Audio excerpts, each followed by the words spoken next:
आप किस मटेरियल के बर्तनों में खाना पकाते हैं? कहीं आप नॉन स्टिक पैन या एल्यूमिनियम तो नहीं यूज कर रहे, या फिर आप प्रेशर कुकर में खाना पकाते हैं? अगर हाँ, तो आप जाने अनजाने सीरियस हेल्थ प्रॉब्लम्स को आमंत्रण दे रहे हैं, जैसे कि thyroid, PCOD, loss of memory, heart problems, kidney problems, यहाँ तक कि कैंसर भी। तो कौन से राइट, घर का खाना भी आपको हार्म पहुंचा सकता है if you don't cook in right vessel. हमारी इंडियन किचन में मोस्टली एल्यूमिनियम के वेसल्स यूज होते हैं और ये एल्यूमिनियम कुकिंग के टाइम पे खाने में लीच होता है, स्पेशली जब हम खट्टे इंग्रेडिएंट्स जैसे कि टमाटर, इमली जैसी चीजें यूज करते हैं। अब ये एल्यूमिनियम हमारी बॉडी में जाके हमारे ब्रेन, बोन्स और किडनी को अफेक्ट करता है। ब्रेन में डिपॉजिट होकर ये मेमोरी लॉस और डिमेंशिया का रिस्क बढ़ा देता है। एल्यूमिनियम हमारी बोन्स को वीक करता है और फ्रैक्चर का रिस्क बढ़ा देता है। एल्यूमिनियम किडनी डैमेज का भी रिस्क बढ़ा देता है और लॉन्ग टर्म एक्सपोजर से इसकी टॉक्सिसिटी बिल्टअप हो जाती है। आइडियल रिकमेंडेशन तो ये है कि एल्यूमिनियम के वेसल्स पे प्रोटेक्टिव एनोडाइज्ड लेयर होनी चाहिए, पर जब हम वेसल को रेपिटेटिवली यूज करते हैं और हार्ड स्पॉन्ज से उसको वॉश करते हैं तो वो प्रोटेक्टिव लेयर निकल जाती है। इसलिए आई वुड रिकमेंड कि आप स्मार्ट ऑल्टरनेटिव्स को यूज करो। आप स्टेनलेस स्टील के बर्तन यूज कर सकते हो जो कि बहुत सेफ है।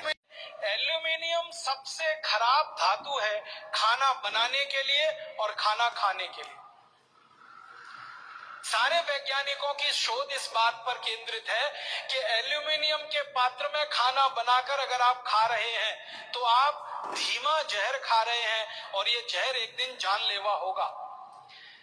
मैंने इस पर थोड़ा अभ्यास किया तो पता चला कि एल्यूमिनियम के प्रेशर कुकर में बार बार खाना बनाकर जो हम खाते हैं तो एल्यूमिनियम भारी तत्व है, हैवी मेटल है, वो शरीर में डिपॉजिट होता रहता है और शरीर का जो एक्सक्रीटा सिस्टम है, जो जहर को बाहर निकालने वाला सारा तंत्र है, वो एल्यूमिनियम को कभी भी निकाल नहीं पाता। Which is lightweight, cheap and conducts heat well.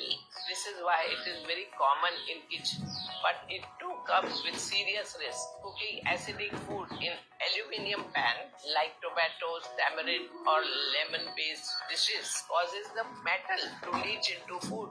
सबको कार्सिनोजेनिक लेबल कर दिया गया है कि इसमें जो मेटल है वो लीच होता है, फूड के अंदर एंटर करता है और आपके अंदर वो मेटल जाता है, and then bad things happen. बर्तन में खाना बनाना सेहत के लिए नुकसानदेह हो सकता है। क्या है केंद्रीय स्वास्थ्य मंत्रालय की तरफ से एल्यूमिनियम में बर्तनों को लेकर जारी सर्कुलर की हकीकत? आखिर क्यों केंद्रीय स्वास्थ्य मंत्रालय ने मिड डे मील बनाने में एल्यूमिनियम के बर्तनों के इस्तेमाल से परहेज की हिदायत दी?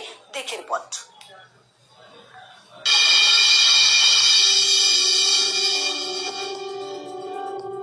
क्या आपके घर भी एल्यूमिनियम के बर्तन में खाना बनता है? क्या एल्युमिनियम के बर्तन में बना खाना जहरीला होता है? क्या एल्युमिनियम के बर्तन में बना खाना खतरनाक बीमारी की वजह बन सकता है? एल्युमिनियम के बर्तन में मिड डे मील बनाने को लेकर केंद्रीय स्वास्थ्य मंत्रालय के सर्कुलर की क्या है हकीकत? एल्युमिनियम के बर्तन को लेकर सोशल मीडिया पर तरह तरह के दावे किए जा रहे हैं। इन दावों को केंद्रीय स्वास्थ्य मंत्रालय के सर्कुलर से जोड़ा जा रहा है। इस सर्कुलर में एडवाइजरी जारी की गई है कि देश भर के स्कूलों में मिड डे मील का खाना एल्युमिनियम के बर्तन में न पकाया जाए। एल्युमिनियम के बर्तन आज हर किचन में आम है। पैन से लेकर प्रेशर कुकर तक एल्युमिनियम से बनाए जाते हैं। एल्युमिनियम कुकवेयर को इनकी मजबूती और स्टेबिलिटी के लिए जाना जाता है। इनके हल्के वजन की वजह से तेजी से खाना पकाने में मदद मिलती है। ऐसे में तमाम खूबियों के बावजूद आखिर क्यों केंद्रीय स्वास्थ्य मंत्रालय एल्युमिनियम के बर्तनों से परहेज करने की नसीहत दे रहा है? इसे जानने के लिए हमने मेडिकल एक्सपर्ट से कंसल्ट किया। उनसे पूछा कि क्या एल्युमिनियम के बर्तन में खाना पकाना सुरक्षित है?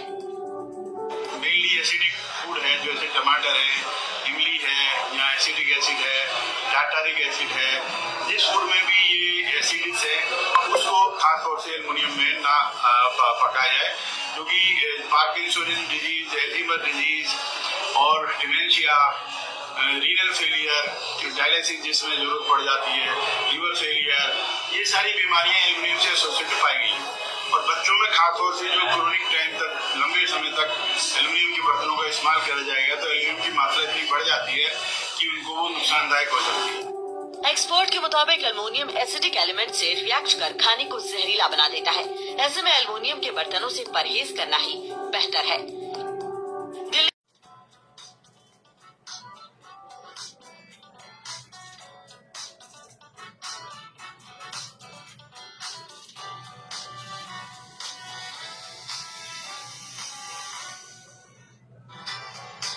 डिटेक्ट कर चुके हैं जो प्रेशर कुकर के खाने से ही होती है। और ये दोनों रिसर्चर सबसे ज्यादा इन्होंने रिसर्च किया जेलों में। जेल है ना हमारी, वहां सभी कैदियों को एल्यूमिनियम के बर्तन में ही खाना मिलता है, आप जानते हैं। लखनऊ की जेल में, लखनऊ के आसपास की जेलों में इन्होंने बहुत काम किया। वो जेलों में जाते हैं और जो कैदी एल्यूमिनियम के बर्तनों में खाना खाते हैं उनके ऊपर उन्होंने बहुत काम किया। और उन्होंने कहा सबका जीवन कम होता है और जीवन की शक्ति कम होती है, प्रतिकारक शक्ति कम होती है और रोग बहुत जल्दी उनको आते हैं। बाद में मैंने एक छोटा सा काम इसमें ऐड किया। वो वैज्ञानिकों से रिपोर्ट लेने के बाद मैंने ये तय किया कि पता करो कि ये एल्यूमिनियम कब से आया, क्योंकि ये ज्यादा पुरानी चीज नहीं है। तो पता चला 100-125 साल पहले आया। 100-125 साल पहले अंग्रेजों की सरकार थी। अंग्रेजों की सरकार के वैज्ञानिकों ने एल्यूमिनियम को हिंदुस्तान में इंट्रोड्यूस कराया। और आपको सुनकर हैरानी होगी कि अंग्रेजों की सरकार का जो पहला नोटिफिकेशन आया एल्यूमिनियम के बर्तन बनाने का, वो जेल के कैदियों के लिए ही। अपने घर से निकाल दीजिए, क्योंकि एल्यूमिनियम एक ऐसा मटेरियल है जो धीरे धीरे आपके भोजन में घुलने लगता है। अगर आज आप एक एल्यूमिनियम का बर्तन खरीद के उसका वजन करें, फिर 3 साल उसे यूज करने के बाद फिर से उसका वजन करें, तो आपको वजन कम हुआ मिलेगा। आप सोचिए की तरफ बढ़ावा देती है। एल्यूमिनियम के बर्तन किचन से उठा के फेंक दीजिए, तो नॉन स्टिक बर्तन बाहर निकाल के फेंक दीजिए। प्लास्टिक के बर्तन उठा के फेंक दीजिए।